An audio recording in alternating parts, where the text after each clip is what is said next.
All right, boys and girls, today is another day that I'm super sad that you're not here because I need you. I need your help for this lesson.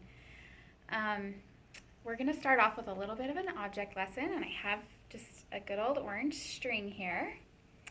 And I need your help letting me know how is it that I could take this string and make it into 4 equal pieces without measuring, because you know that I'm way too lazy for that. Okay, so I want you to think in your mind, what could I do to make this string 4 equal pieces without measuring it? See, this is where I need your help to tell me. Okay, so I'm going to ask Miss Natalie, who's videoing me, how can I take my string and make it into 4 equal pieces? Fold it in half. Yeah, we're going to fold it in half, right, boys and girls? Okay, so I take it and I fold it in half. Make sure I get my ends the same. And now I have 2 equal pieces. How can I take it and make it into 4? Fold it again. So now we're going to fold it in half again, right? So now we have 4 equal pieces. Okay, you're probably thinking to yourself, why does that matter? Okay, what we're going to be talking about today, boys and girls, is how do we take a big data set and create a graph with that. And it's as simple as breaking it into 4 equal pieces. Okay, so going back to just 2 equal pieces, I want you to think to yourself, when we had a data set, 2 equal pieces, this part, boys and girls, would be the middle, right? I want you to think about, what is the middle of a data set called? Okay, when we take all our data and we put it in order and we find the middle, what do we call that? Okay, that's called the median. And I'm going to take my marker. This green one will be fine. I'm just going to draw a line right here. Color it on the middle. That's the median. Okay, so that was 2 equal pieces. And when we fold it in half again, okay, then we had 4 equal pieces. Okay, I want you to think, boys and girls, when we take something and we break it into fourths, and I'm just putting a little mark so I know where those equal spots are. What do we call it when we take something and we break it into fourths? Maybe like $1 or a football game. What do we call that when we break it into fourths? I can kind of hear you out there watching and you're screaming at me, it's quarters, right? Okay, so I'm going to take my string now that I've broken into 4 equal pieces. I'm just going to tape it up here on the board. Okay, so there's the first piece. I'm kind of putting it at the bottom because we're still going to do our lesson over top of this, and it's going to stay on the board. And if you were here at school, it would stay here forever, all through chapter 13. Okay. All right. We need to pull this just a little bit tighter. All right. Okay, so here's the middle. I don't know if you can see that mark right there. Remember, this is called the median. Okay, and then thinking about this, kind of like a football game or $1. This first mark, boys and girls, when we're 1/4 of the way in, we would call that the first quarter. Okay, then we have the middle, or the median, and then this other mark that's kind of hard to see. Okay, that mark right there, boys and girls, we would call that the 3rd quarter. Okay, And then, of course, this would be the end. Okay, so I want you to be thinking about that. That was pretty easy to take something and break it in half and then break it in half again. And we're going to use that today to learn how to draw a new graph. All right, so boys and girls, the graph that we're going to learn today is called a box plot. And it's probably a graph that you have never heard of before. Except for if I show you this, boys and girls, this probably looks familiar to you. Okay, and it's an example of a Dibbles paper. And can you see that graph right there? That, boys and girls, is called a box plot. We're actually going to draw ours horizontally, but sometimes we have a box plot that is vertically. And so we're going to learn how to create this graph called a box plot, and then we're also going to learn what it kind of means. Okay, now just as breaking that orange string was super easy, drawing a box plot is really easy too.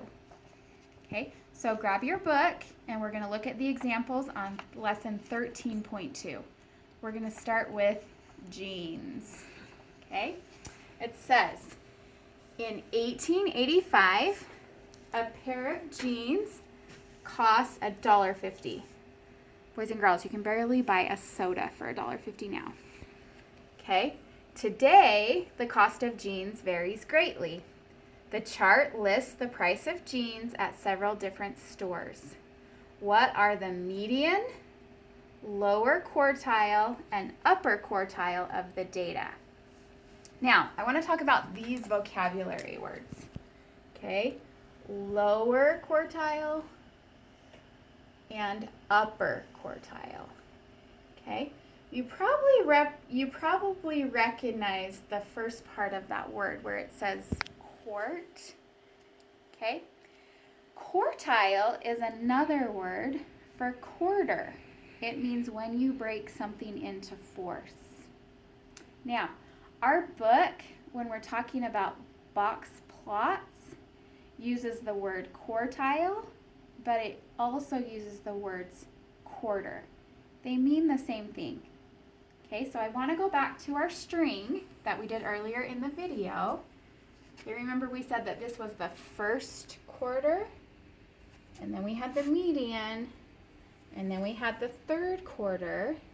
Okay, this is also called, boys and girls, sometimes you'll see it called the first quarter, but it's also called the lower quartile. And those words mean exactly the same thing. Okay?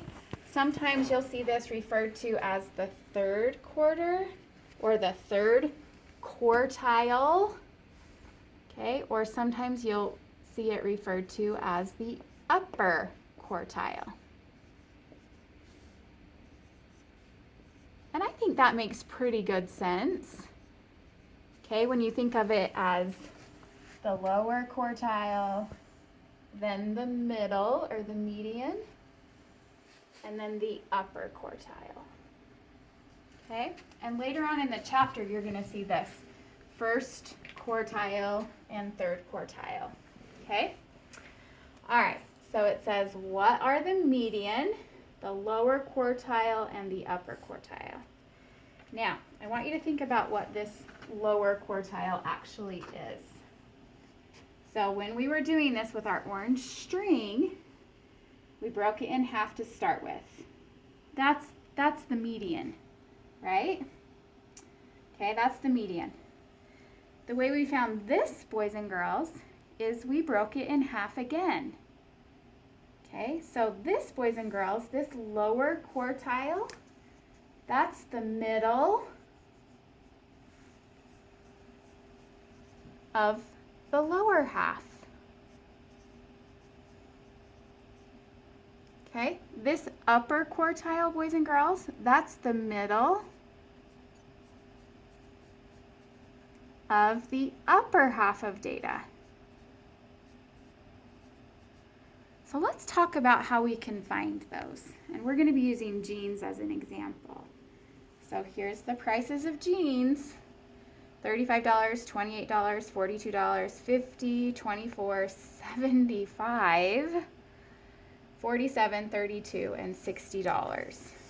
Okay, so we learned in chapter 12 that when we're finding the median, the very first thing we have to do is we have to order the numbers from least to greatest. And that's what they did right here for me. So there's those jean prices from the least expensive to the most expensive. And now I need to find the median, which is the middle value. Okay, so here I am using my handy dandy. Okay, this is the median. Okay, now when I'm trying to draw a box plot, boys and girls, I always, and I recommend you do this too, circle the median. The reason I do that is because circling it breaks my data into two chunks. This is the lower half of data, and this is the upper half of the data. Okay, so the median was $42. The median price for, oh, there's already a dollar sign there. Okay, now I want to find the lower quartile, the middle of the bottom. Okay, so I'm just looking at this piece of data. And this is going to get a little bit tricky because I have 1, 2, 3, 4 values. Okay, so I need to find the middle of these two numbers. If you remember, boys and girls, to find the median, when we have 2 in the middle, we take those two values, we add them together, and divide by 2. And that's what it shows right here, showing that you have these two in the middle. And so we're looking for this part. Okay, and the way that we find that part is we add those two values together and then divide by 2.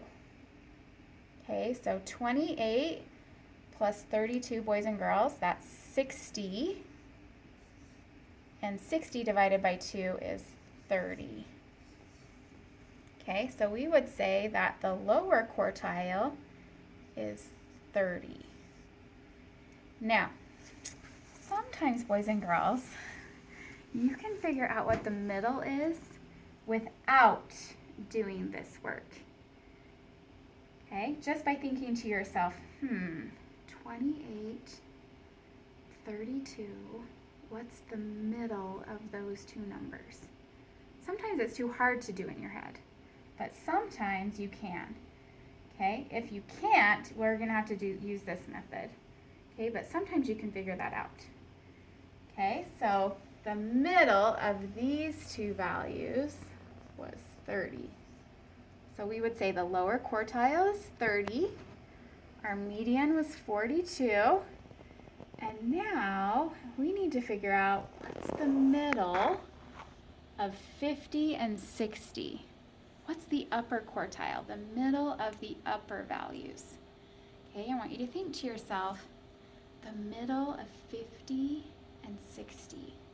Some of you might be able to do that in your head. Okay, if you can't do it in your head, okay, we're going to do it right here. So the upper quartile, we had a 50 and a 60 in the middle. So when I add those together and divide by 2, that's 110 divided by 2, which is 55. Some of you probably found that in your head. Okay, so we would say the middle of 50 and 60, or the upper quartile, is 55. Okay, now on the next example, we're going to learn how we can take the lower quartile, the median, and the upper quartile, and how we can draw a box plot with that. Okay, so turn the page. And this text. All right, boys and girls, so at the top of this page, where our example is, there's a box plot. And I'm not showing it here because I need this information, and I don't want to have to scroll. So you can look at that. That's what it is that we're learning to draw, is a box plot. Now, a box plot is a special graph because it doesn't really show us individual values, but what it does show us is our data set broken into different groups. Okay, there's 5 values that you need to draw a box plot, and we've already talked about 3 of them. Okay, in the middle of those 5 values is the median. We need the median to draw a box plot. Okay, we need the lower quartile, the middle of the lower half of data, and we need the upper quartile, the middle of the upper half of data. Okay, these 2 values we haven't talked about yet, and they're super easy. You're going to like these 2 values. Okay, we need the smallest data value, and we need the largest data value. Okay, so you don't even have to do anything to find these 2 values. Okay, you just have to use your eyes. Okay, so with those 5 data values, you can draw a box plot. And this example is going to teach you how to draw it. Okay, so this is the data set, boys and girls, about ages of top 10 runners in years. Okay, it says the data set below represents the ages of top 10 finishers in a 5K race. Use the data to make a box plot. So remember, we need those 5 values starting with the median. And in order to find the median, the first thing that we're going to do is we're going to line our data up from smallest to biggest. We're going to put it in order. Okay? Now, even though this is drawn for me, I'm still going to write it, because sometimes if it's drawn for me already, it messes me up. So 18 was our smallest data value. Then we had a 19, 21, 23, another 23, 25, 30, 33, 35, and 38. Okay, so now I just need to find the median.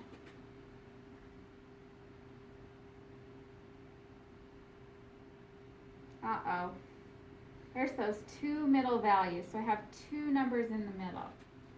Now, our book, boys and girls, says let's add those 2 together and divide by 2. I think I can figure this out without doing that. Our 2 middle values are 23 and 25. Boys and girls, what's in the middle of 23 and 25? 24. Okay, now remember, I told you I always circle the median, and if there's 2 in the middle, I draw that line and then I circle it. Okay, doing that chunks my data into 2 halves, the lower half and the upper half. Okay, so now we're going to find the lower quartile, the middle of the bottom. Oh, right there, just 1 in the middle. So our lower quartile is 21. Our upper quartile is 33.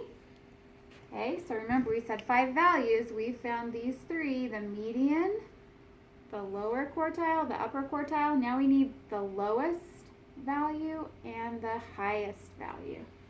So our smallest number was 18 and our biggest number was 38. Those are the 5 things I need to draw my box plot.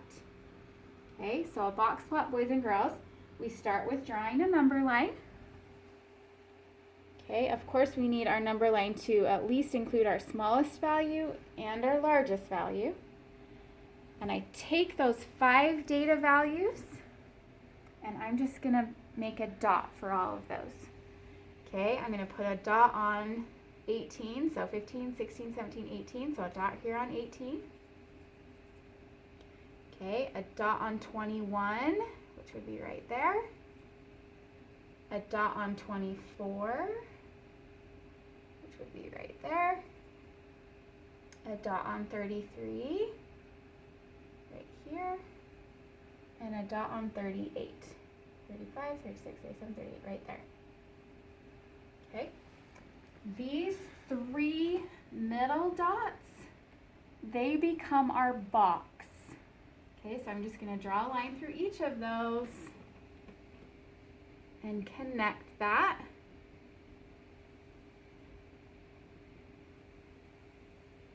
There's our box. Okay, and then I just draw a line here. That's our box plot.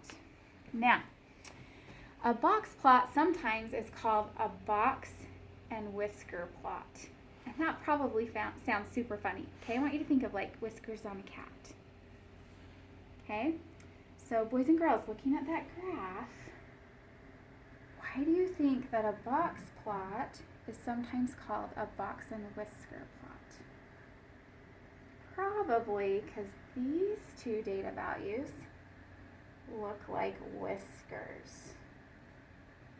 Okay, now let's talk about what this box plot means, represents.